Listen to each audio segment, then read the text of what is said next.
So, I have here a board which was made by one of your seniors, Rakesh.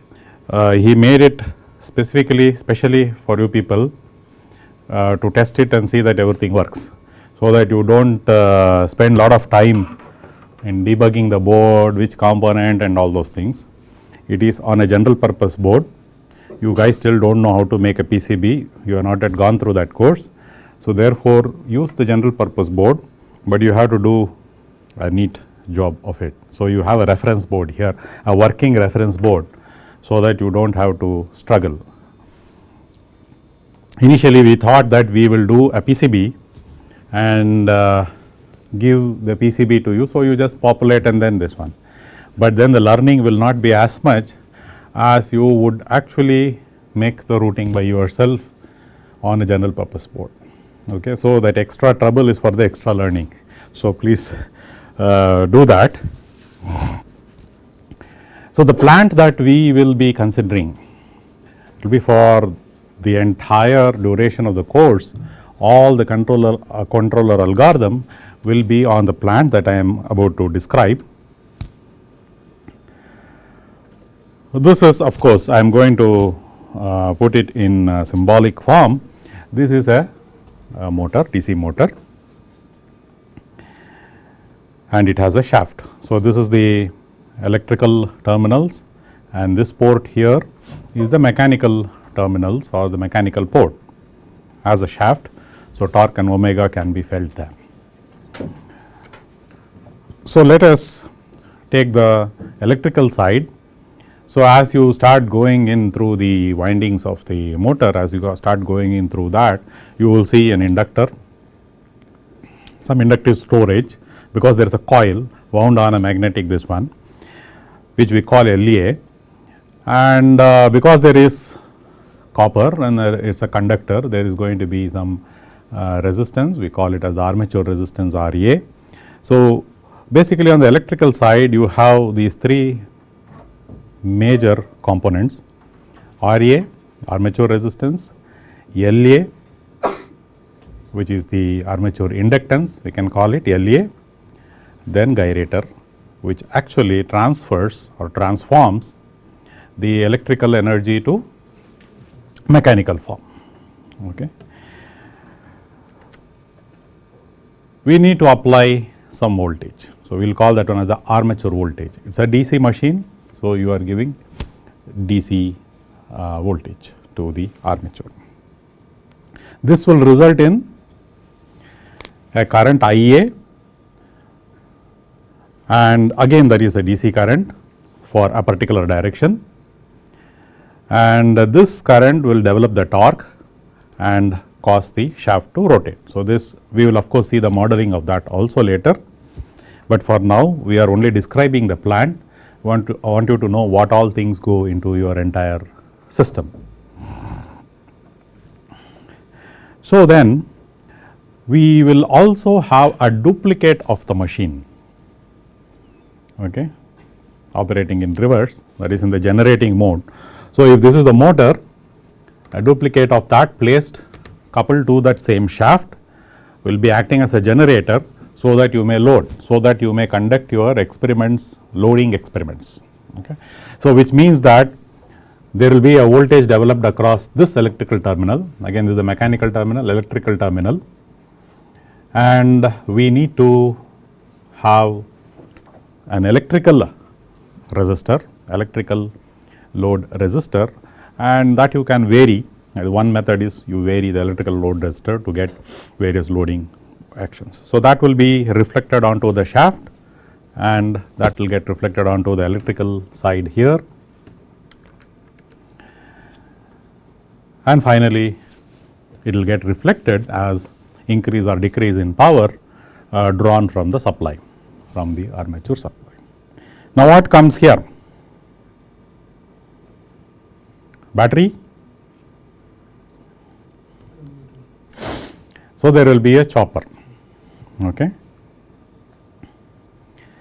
The chopper will be as simple like the buck chopper. You have studied in the last semester something like this, right?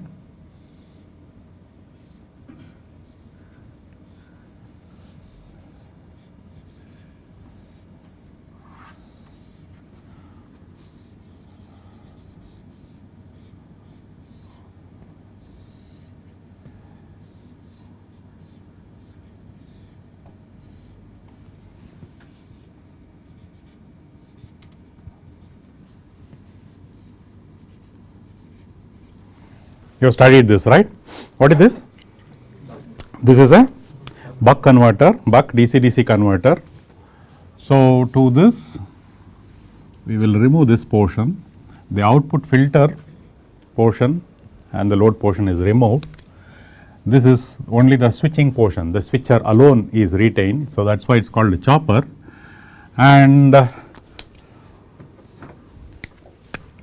what is connected is the DC motor, and inside inherently you have this. So, you do not have to put these things externally, this is there.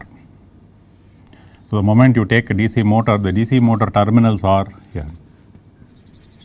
So, internally you have LA, RA, and there is of course a back EMF EB that is generated once it is rotating.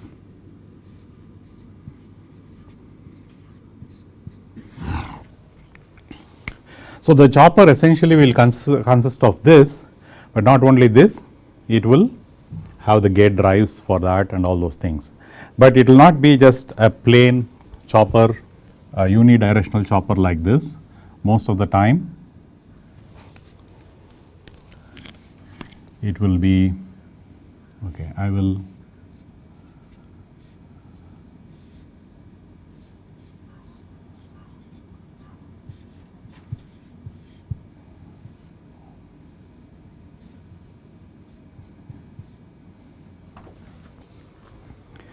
this is a bidirectional chopper. So, when this is on, you will have that getting charged up. When this is off, you will have this freewheeling. So, when you are chopping this, you will have regeneration, power flowing back, and this will get charged up, and when this is off, through this diode it will go and pump here. Okay, this is a bidirectional chop. A still further modification to that will appear like this. So, these will be MOSFETs, let us say, not necessary that it should be BJTs, you do not use BJTs now, it will be MOSFETs.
Right.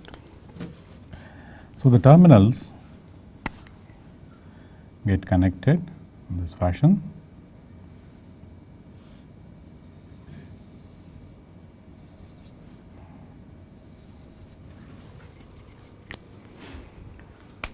What is the function? So, these two can be used as chopper for, let us say, one direction clockwise, and these two for the other direction anti-clockwise. Each are bidirectional in its own right. So, probably you could have this on always, enable, one of them could be enable, these two should be on for one direction, these two should be on for another direction. So, let us say I enable this and then I keep chopping this. So, I connect that, you will get through this, okay. It will get charged up and start developing the torque, and when I switch off this, so you will have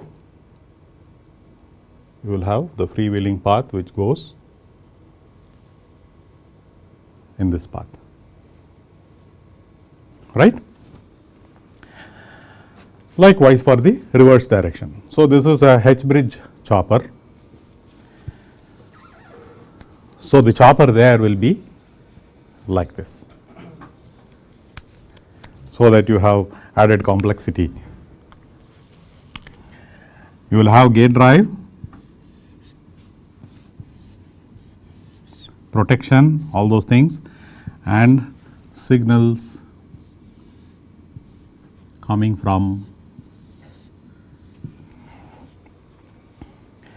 So, you could consider one as the enable signals.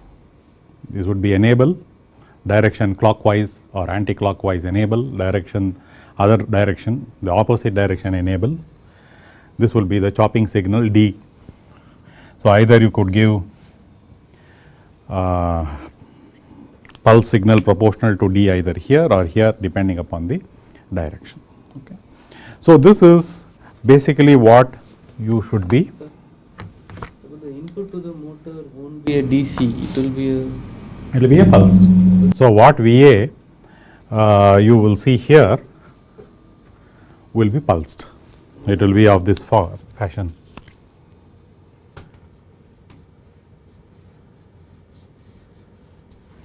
Like that, right. So, does it matter? Will it work motor? That is what I am asking. Will it matter or not matter? In the now connect to your buck converter class. So, at that point here you are also getting a chopped signal. There is a filter. There is a filter. Here do we have a filter? We have not consciously put a filter, but is there a filter? The LA will be small.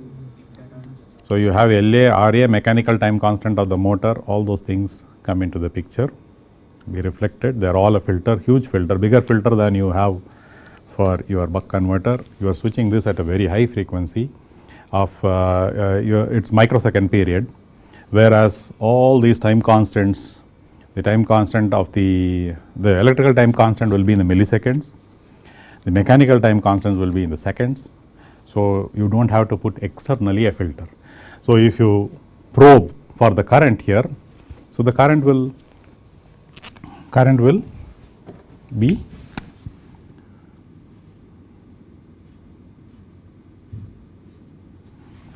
like that. So, that IA is what is developing the torque.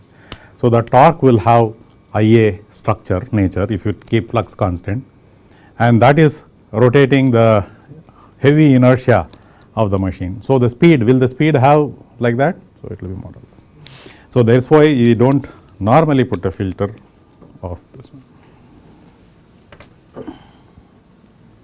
You will see that if I put a battery and operate it also, you will not see much of a difference between this and a pure battery with a varying potential.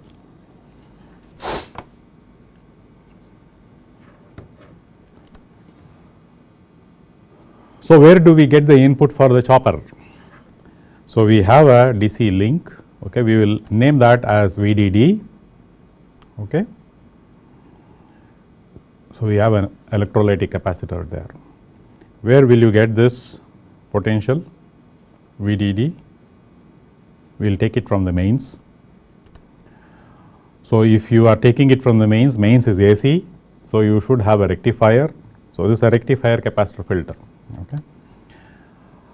We will use a transformer, not necessary that you should use a transformer, but we will use the transformer because you will be doing it in the lab. There are chances that you can get shocks. So, we will have galvanic isolation, so that anywhere you touch you do not have other effects, and the source of course. So, this here is 230 volt RMS, passes through a step down transformer, the voltage will be stepped down, and VDD will come into this picture. Chopper, H-bridge chopper, VA will be pulsed, the average value will be controlled. How will you control that? What is the control input? Duty ratio. So, we will have a control input. So, that becomes the primary control input for your entire plant, all these things put together. So, we are aiming for around a 500 watt machine system. Now, additional control inputs also will be there. You see the field, okay, this is a separately excited motor, you have the field winding also coming out. So, the field winding can have a small converter here, and then we can have duty cycle for that separately to say how much field current I want to give, because torque here is proportional not only to the IA, it is also to the IF, which is the field current, right. So, this also will be, because this is a duplicate, this also will be having field, and that will go to one converter, and you have a DG or duty cycle which will control the field current of or the excitation of this generator.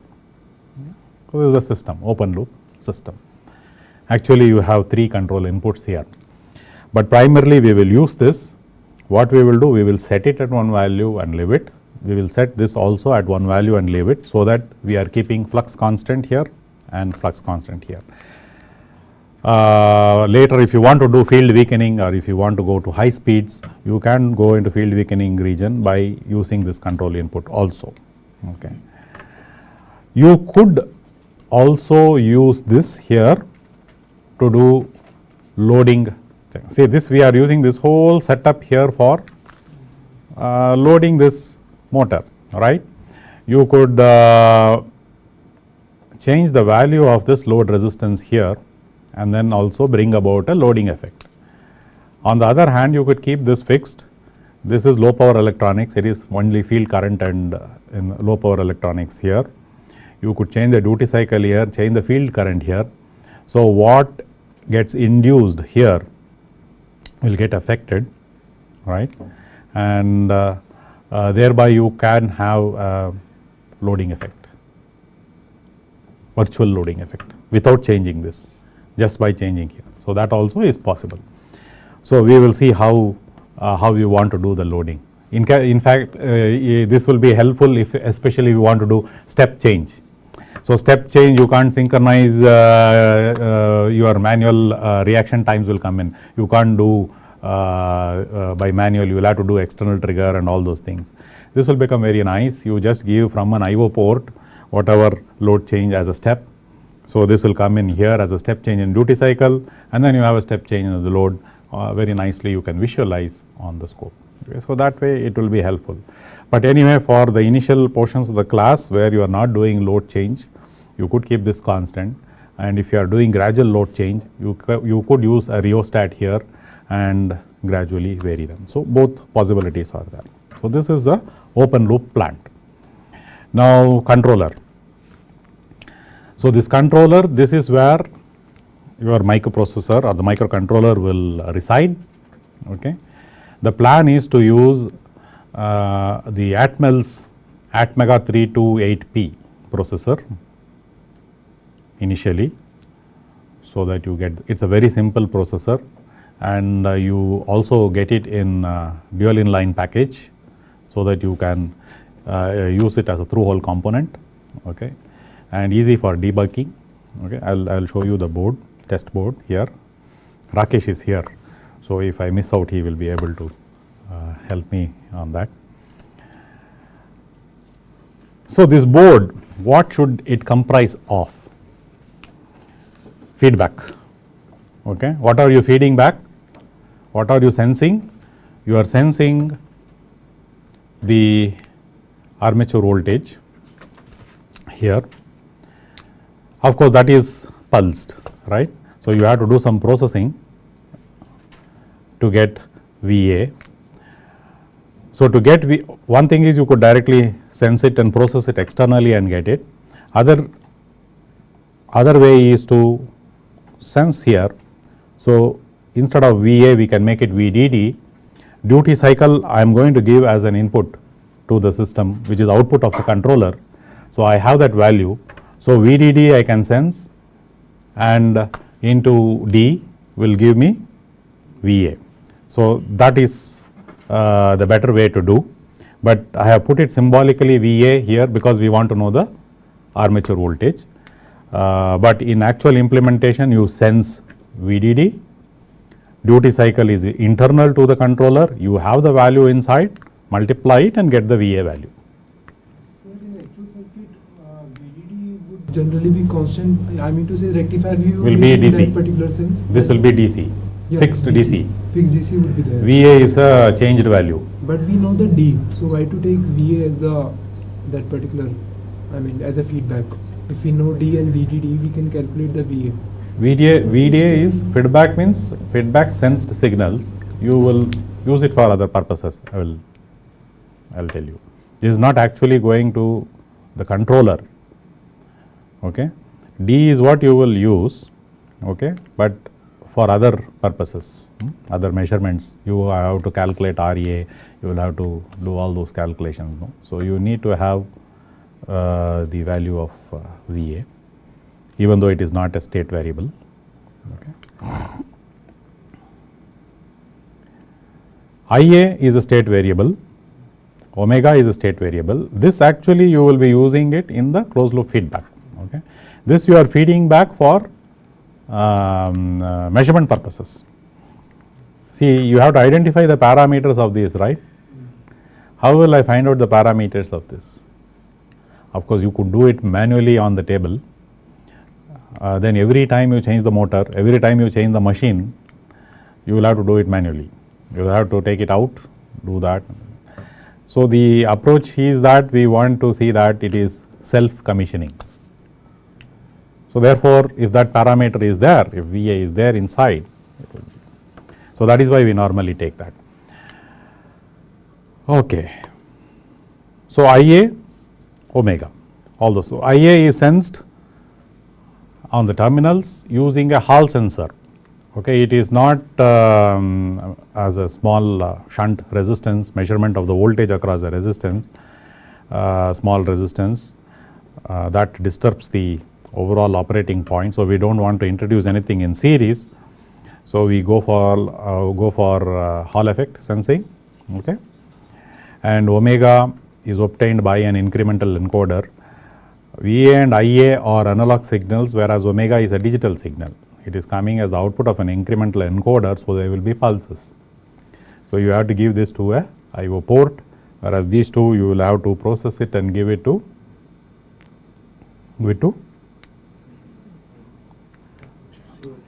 ADC.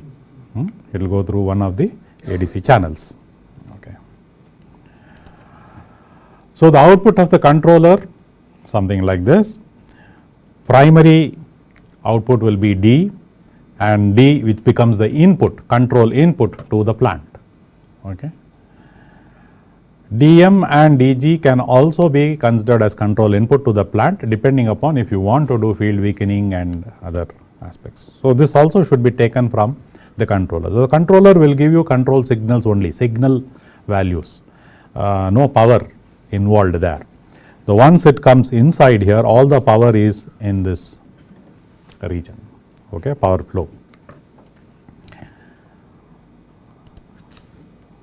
Then what do you need to do? Do you need to have this? You need to have some interface structure with your PC, because you will be writing your programs in C, and you need to transfer it into the processor there. So, you need to write it into its flash, so the flash memory. So, for flashing the code which you would have done offline on the PC, you need to have an interface, USB interface, which will put the data, pump the data into the flash memory. So, this card will have one more interface. You need to see the waveforms. See, most of the time, so the values within the controller, digital values within the controller, you need to visualize the various points you want to add the error at the output of the controller. So many of these at the model, if you are building an estimator output, the state variable values, all these are inside the controller. They are digital variables, the variables in the microprocessor. How do you see them? How do you visualize them? So you have to bring it out through a DAC, and then you have an analog signal, put it into the scope. So on the scope you will be visualizing, okay, is my theory right? Is the waveform correct? So normally a DAC has to be put so that you will be able to visualize the internal variables of the system residing within the microcontroller, okay, on an oscilloscope. So that will be able to give you a good idea what is happening inside, and not only that, debugging and checking things out. So DAC is a must at least for the design stage. See, it may, for the production stage, DAC may not be used. DAC is there only to help you in debugging. So this portion, though we may not use it in the normal operation, it is a good tool for visualizing internally. Then what else? You need to power up this board, right? So you need supplies. So 15 volt, plus 15 volt, minus 15 volt, 5 volts. So all the op amps, will there be op amps in this controller board? Analog circuit will be there. See, you are using IA, omega, VA. Okay, omega is digital. VA and IA or VDD, if you are sensing VDD and IA are analog in nature. So you have to signal condition them and then give it to the ADC channel, and therefore there will be some op amps, analog circuits use plus minus 15 volts for that. For the controller itself, this specific controller 328P works nicely with 5 volts. 3.3 volts also is fine, but 5 volts is what we will use. So which means we need to make a power supply and tap it from the mains point here. So this is the entire plant, entire system along with the controller. So we will make it by next week. Next week end, you need to do 20 experiments after that. Okay, don't worry. So this portion, no, all this portion, we will provide you. We have given it for fabrication, so it is expected to arrive by next week. Okay, all this portion, right from here, right from transformer, the rectifier, all this chopper, motor, generator set, with all this will be available. But you have to make all these orange parts. All the parts marked orange you have to make. Okay. So this one, what you have here, the controller board, the sample is what you are seeing here. Okay.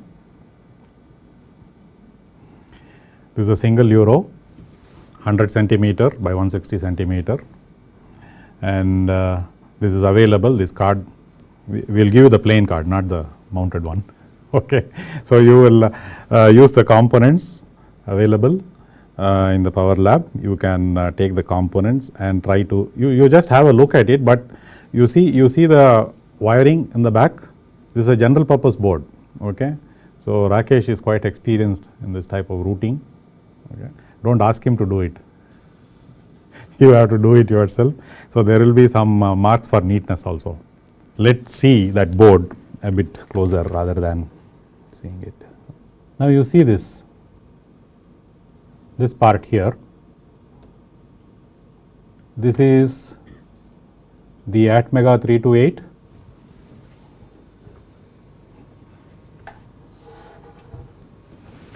The main processor.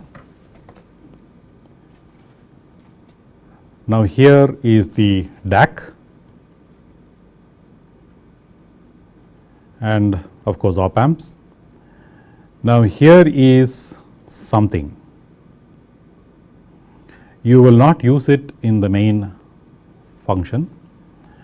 This is mainly for what you call an added fixture to dump the program into this fellow.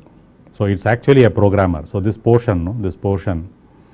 So here is where you will have to actually connect a USB. This is a normal connector. Should we give them a USB connector? Micro USB connector.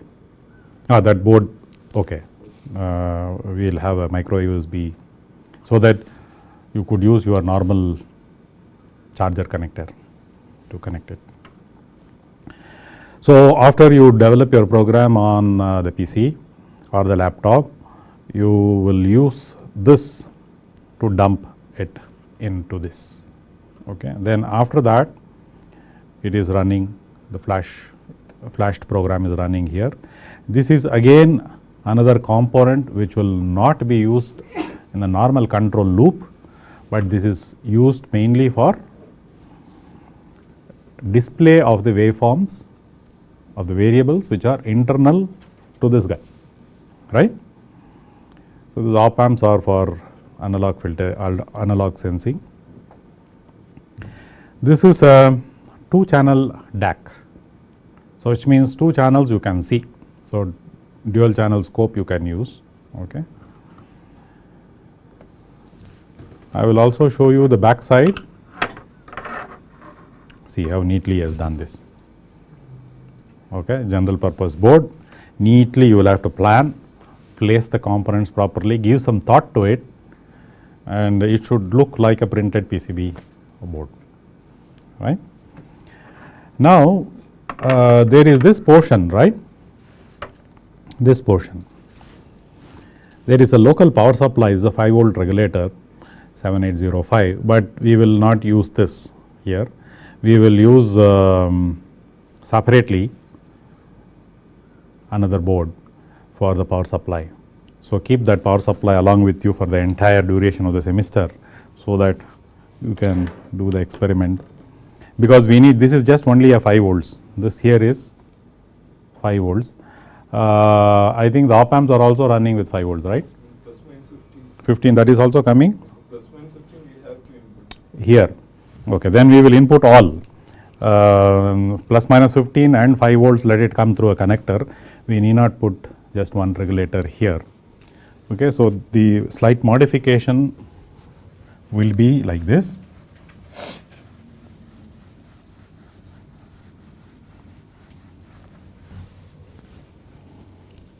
So when you are building, you build only the, on that board, on one board you build only the controller part, the DAC, op amps and the programmer.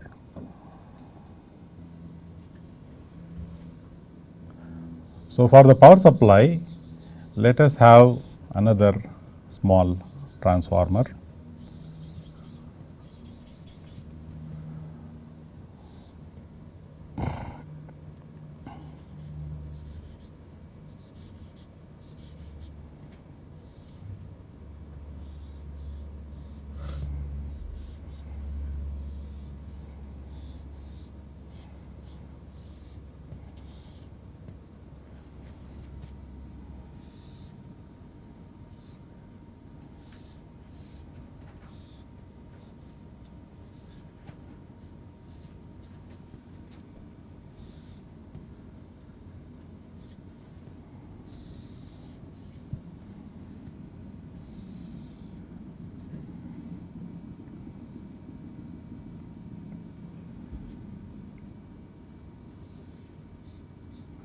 You could have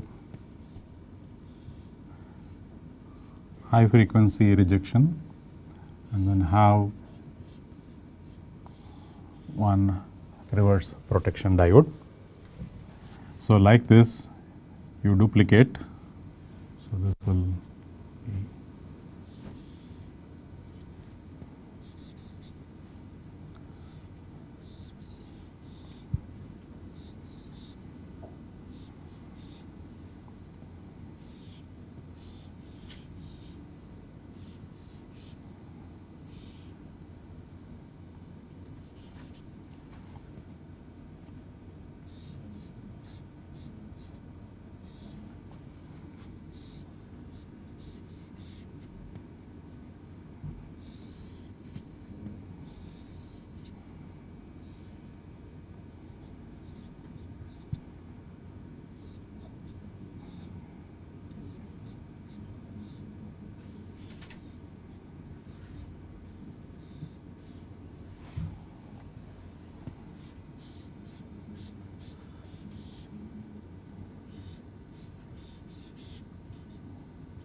so you will have on a separate board these things. So, this will be a small transformer because your power requirement is very small, okay. It will be of the order of 20 watts or 30 watts, and all this will be small components. You could, if you want, put a thermistor here for input surge protection, but generally it may not be needed because you are using a transformer. Transformer has leakage inductance and the winding resistance. So, that itself will limit the surge, turn on surge, okay, because you are having a diode rectifier followed by a capacitance. So, in actual in a normal, without this transformer, in a normal high voltage design, you will put surge limiting impedance there, but here there is lot of impedance coming into the picture, do not have to worry there, but for completeness, if you want, you can put thermistors. So, this separate board, okay, this separately keep it together, just like this board, it will be half this board, okay, it will be half this board, that is all that will come into the picture. Can use it. This you have to do, and this board displayed there, that you have to do. These two you will have to do by yourself, okay. I will make the batches. I will see that there is, in each of the batch there is at least one local department student, so that you will be able to manage the logistics much more easily. So, this is the main controller, the Atmega 328P. Of course, they use that in Arduino also, but do not bother about that, you are going to build it separately. So, what he has connected here to all this goes to the DAC. So, all these PD, there is a 8-bit, DAC is also 8-bit. So, these 8 bits are going to the data bus of the DAC, and the two channels of the DAC are selected by this channel 1 and channel 2, okay, by this pin. Then yes, here are you able to see this gate PB1, port PB1 is used as the PWM pin for the main chopper D. which we are giving it to that symbol named D, right. So, that is the chopper. So, this is going to the gate of the main chopper. Of course, if you take this signal, from that the other signals are internally made for each of the 4 for all the drives of the 4 MOSFETs. Okay. Then these pins here, PB2 onwards, you will see that they are the ones which are used for programming this, flashing the program to this. So, they will come into picture only during flashing, otherwise it is not used, and then it is not multiplexed also. Are we multiplexing anyone? Yes, sir. If you want to use another PWM signal, then we. So, one of these they can use, right? Okay. Okay. Anyway, that we can tell later. If you want to use for the other, you recall that there is a field control for the motor, field control for the generator. If you want to use for the field controls, there are other PWM, that is dual operation pins. Okay. So, you could use them later. At that case, in that case you put a jumper, and after you flash it, use the jumper to connect it to the PWM. Then here, okay, here of course is the power supplies, 5 volts all here. Now here you will have to connect your analog signals, the ADC channels. Okay. We will use 2 of these channels, maybe ADC 0 and ADC 0 and ADC 1. Okay. So, this is the protection part to the channel, each of these ADC channels. You see that there are Schottky diodes here, limiting, clamping them to 5 volts and ground. So, that in case the analog signal which is coming here exceeds 5 volts, this will get clamped to 5 volts. If it goes negative, this will get clamped to 0, to the analog ground. Okay. So, you need to put this portion of the circuit so that the ADC channels are protected. Okay. Because all your op amps are operating at plus minus 15. Okay. There is a chance of having surges here. Okay. Speed here, if it is a TACO, then the speed signal from TACO can be routed to ADC channel, but not to worry, we will not use a TACO. We will use an encoder, incremental encoder more specifically. Okay. This crystal is for the clock, which will be connected here. There is a reset which will get interfaced to this point. This reset point will get interfaced here. Okay. So, this is the main controller part. Okay. Here the DAC will get interfaced. Let us have a look at the DAC portion of the circuit. So, this is the DAC IC. So, you see that the data, the 8-bit data comes in there from the PD with the connection, from the ports of the ATmega 3 to 8 to the DAC, and the output of the DAC, out A and out B. Okay. So, this section, these 3 pins is for out A, these 3 pins is for out B. So, internally it is being wired in such a way that it is current source, output is current is actually proportional to the analog value, digital value. So, these op amps are basically to interface the output so that you see it as a voltage output.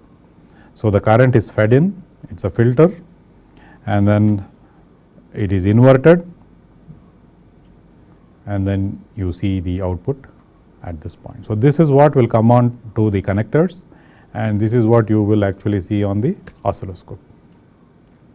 Likewise, for the other channel, out B channel, also the current injection filtered, passed through an inverting amplifier, and you have, all right. So, you bring it out here.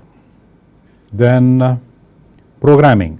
So, what has been used is Atmega 8. I think this is available as an open source circuit, right? And here you will see is a resource from which details about the circuit and also the program that needs to be embedded into this. This itself needs to be flashed, right? So, what you can do is in PowerLab, there is a programmer where you can program this fellow separately and then insert it in. Then for any subsequent programming of your main controller, it will automatically run. So, one time you will have to bring this to the PowerLab to program it once and insert it, so that it will have a firmware within this. So, this is Atmega 8. So, this whole thing is a programmer board. Actually, it will not come into the main function of the closed loop control, but this is very useful to have it on the board itself, so that you can flash your main controller at will and do not go in search of a programmer. Okay. So, that is the main aspects of this. So, this board plus the power supply you have to do. Okay. Good. So, this portion I will stop. So, the lab portion is clear.